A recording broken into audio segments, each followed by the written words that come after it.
Violence advocates say the budget to support their efforts is tight, and they're looking to the state leaders for help. Taylor Johnson joins us live with why more funding is an urgent need to save lives.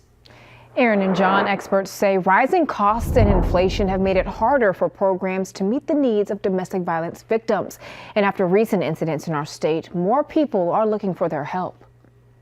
This month alone, 3 deadly domestic violence incidents in Nebraska.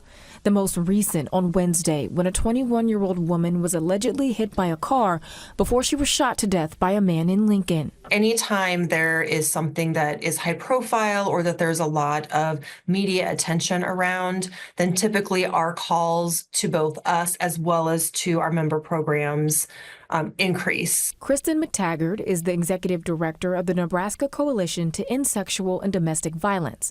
They oversee 20 programs providing survivors with state-required services. The ability to provide shelter, whether that's through a standalone shelter or hotel motels, transportation to hospitals, to provide support for legal needs around helping with protection orders. Right now, the coalition splits $1.9 million of state funding between their providers, but she says it's not nearly enough. Other states receive anywhere from the lower end of around $6 million up to the higher end of $59 million. That's why LB 348 was introduced by Senator Jason Prokoff.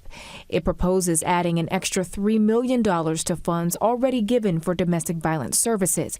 It would come from the Health and Human Services Cash Fund. McTaggart says it's critical to help victims get back on their feet. These funds would just help ensure that our programs have the ability to meet those needs.